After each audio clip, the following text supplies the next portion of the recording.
On August 30th, 1836, two brothers from New York placed a newspaper ad selling lots in a Texas town that didn't actually exist. The ad promised steamboats, mountains, a well-developed port, and a healthy settlement. None of it was real. The town was 12 people, one log cabin, and a swamp full of mosquitoes. But here's what makes that ad the most important piece of fraud in American history.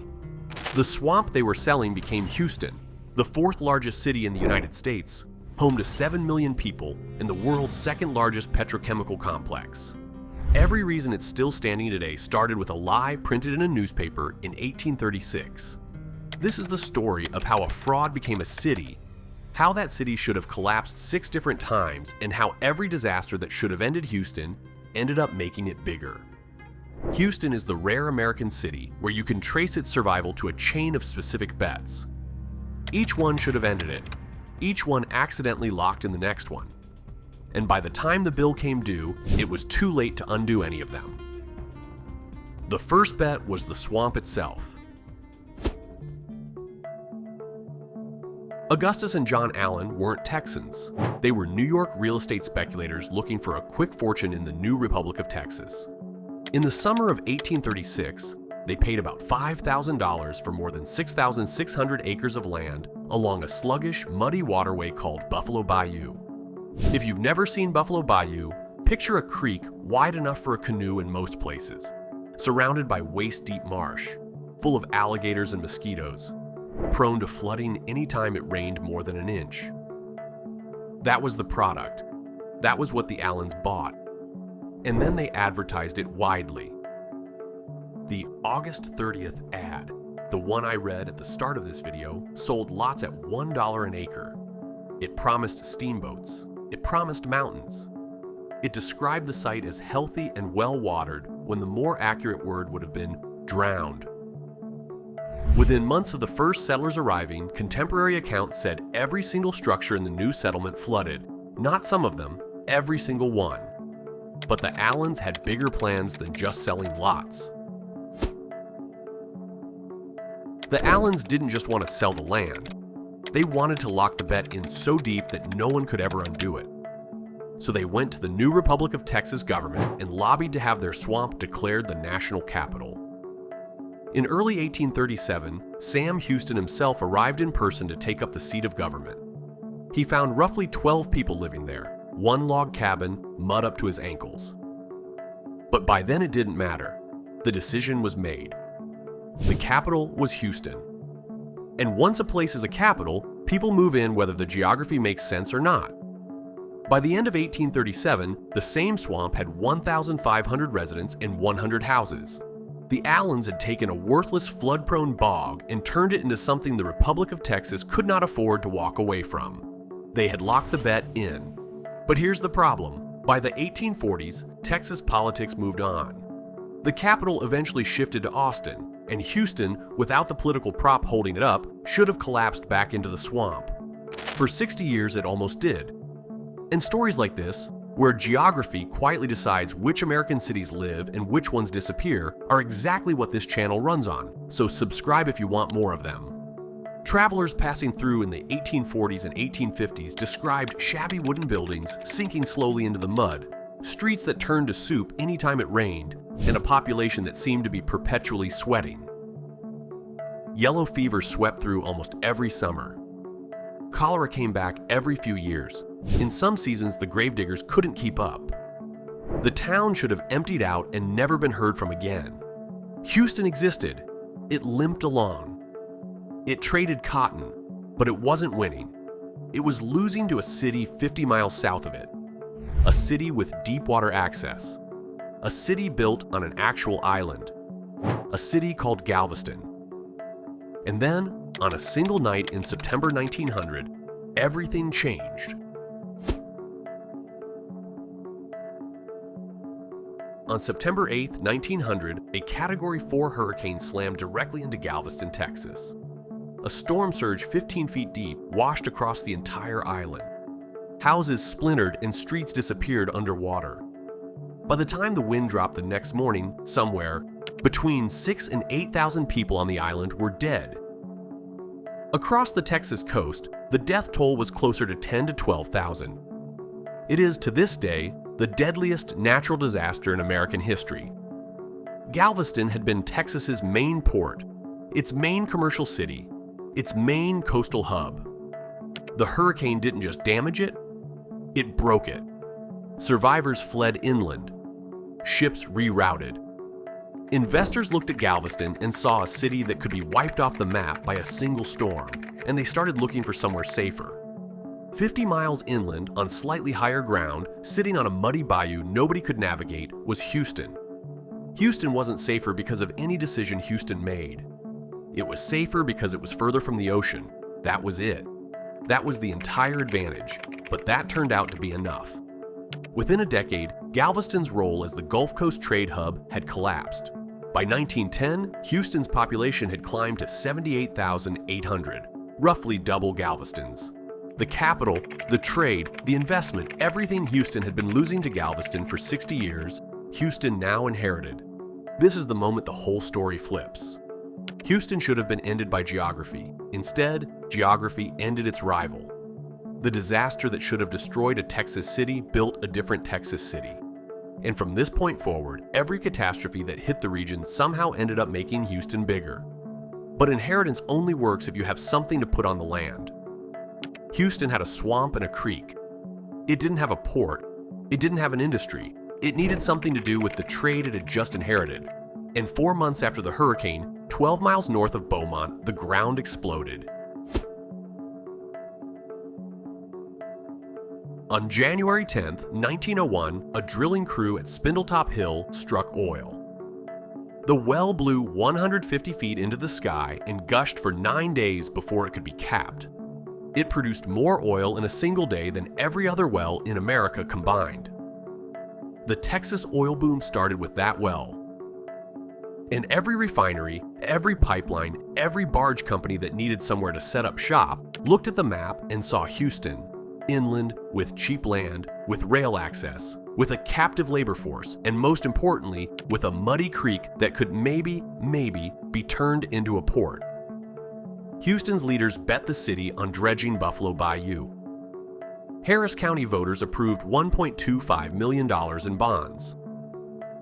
A local banker named Jesse Jones arranged the financing. Engineers dredged the bayou into a 50-mile deepwater channel. And in November 1914, the Houston Ship Channel officially opened. At the ceremony, President Woodrow Wilson sat in the White House and pressed an ivory button. A signal traveled by telegraph from Washington to Houston. A cannon fired. And the daughter of a city official sprinkled white roses into the water and said, "I christen thee, Port of Houston. Hither the boats of all nations may come and receive hearty welcome." That cannon shot is the moment Houston becomes permanent. Because once you've built a 50-mile ship channel and lined it with refineries, you can't unbuild it. You can't move it. You can't relocate the petrochemical industry to higher ground. The infrastructure is the city now. The city exists to serve the channel. And here's where the trap closes. Because if the city exists to serve the channel, then anything that gets in the way of the channel, including basic land use planning, gets pushed out of the way. Most American cities passed zoning laws in the 1920s. Rules about what could be built where. Industrial uses separated from residential. Wetlands protected. Floodplains kept open. Houston tried 3 separate times. In 1948, in 1962, and again in 1993, voters were asked to approve zoning. 3 times they said no. To this day, Houston is the only major American city without traditional single-use zoning. Now, and this is important, the lack of zoning didn't directly cause Houston's flooding problems. Plenty of zoned cities flood badly. But what the lack of zoning did do was remove every speed bump that might have slowed the city's expansion into the prairie wetlands surrounding it. Houston sprawled. Subdivisions filled in the natural sponges that used to absorb the bayou's overflow. Strip malls and freeways paved over the flat coastal plain. One estimate suggests development across former wetlands cost the region the storage, capacity for billions of gallons of stormwater. That storage capacity used to do something. It used to absorb rain before the rain hit a house. When the storage capacity was gone, the rain had nowhere to go but into people's living rooms. But Houston wasn't done betting yet. The 20th century had one more impossible decision left.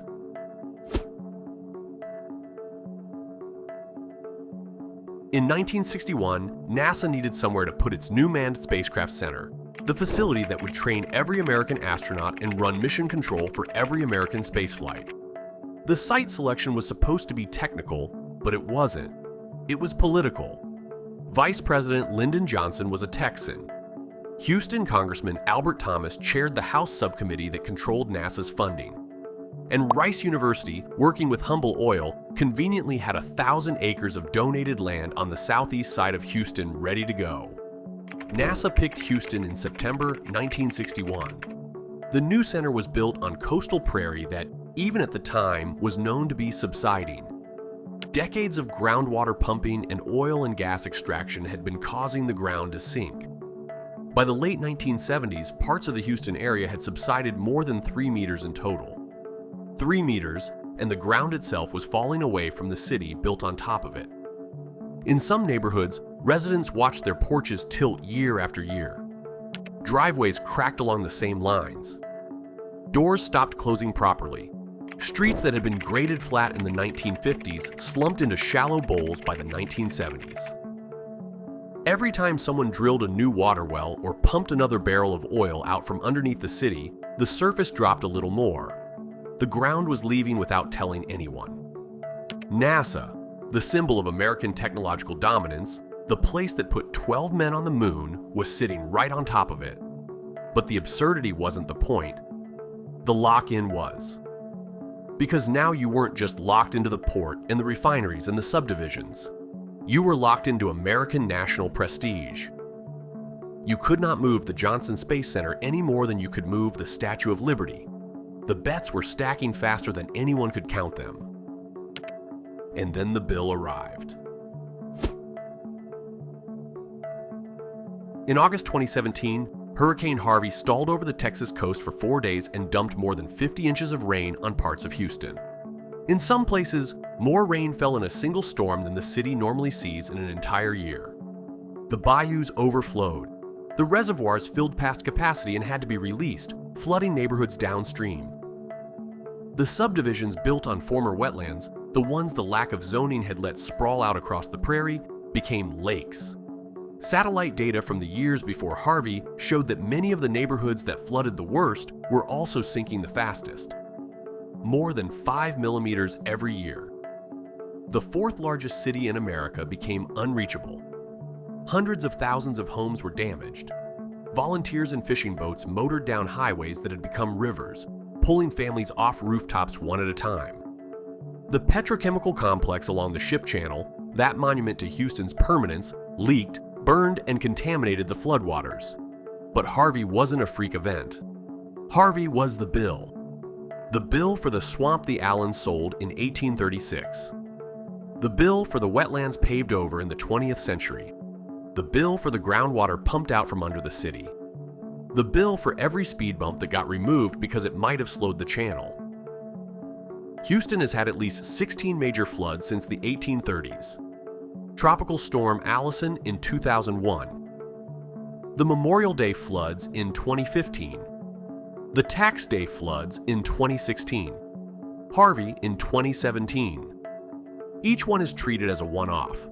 But there are no one-offs in Houston. The flooding is the city. The flooding has always been the city. Which raises the obvious question. If the geography is this bad and the bill keeps coming due, why don't people just leave? Because they can't. 7 million people now live in Greater Houston. The world's second largest petrochemical complex sits along the ship channel. A quarter of America's refining capacity is concentrated there. The largest medical center in the world is in Houston. Mission control for human spaceflight is in Houston. The third busiest port in the United States by tonnage is in Houston. You cannot pick that up and move it.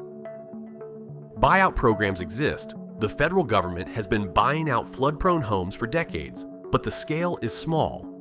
a few thousand properties out of millions. The city's response to Harvey wasn't to retreat, it was to build more. New subdivisions opened on former floodplain even after Harvey. The petrochemical complex expanded. The population kept growing, because every individual decision still makes sense. The jobs are here, the airport is here, the family is here. Even when the collective decision makes no sense at all. This is what path dependency looks like at full maturity. Each bet locked in the next. Each disaster justified more investment. And the city that should never have been founded is now too big and too valuable to abandon, even as the ground sinks underneath it. Which brings us back to August 30th, 1836. The lies that came true. Two brothers from New York placed a newspaper ad selling a town that didn't exist. The mountains they invented were never real, but the refineries that replaced them are. The steamboats they promised couldn't navigate the Bayou, but the supertankers that came later did. The well-developed port they advertised was a muddy creek with mosquitoes, but the ship channel that came after was real enough to carry a quarter of America's energy supply. Every lie in that ad eventually became true, just not in the way the Allens promised. The city they sold by fraud became real by accident, through a hurricane that destroyed its rival, an oil well that exploded 100 miles away, a refusal to plan, a phone call from Lyndon Johnson, and a willingness to keep doubling down even after the ground started giving out. Houston shouldn't exist. The geography says so, the flooding says so, the sinking ground says so, the map itself says so. But every disaster that should have ended Houston taught it how to grow. And 7 million people now live inside an ad that started with a lie. If you want more stories of how geography quietly decides which American cities thrive and which ones get buried under their own ambitions, the next one is waiting on the end screen, and subscribe before you go.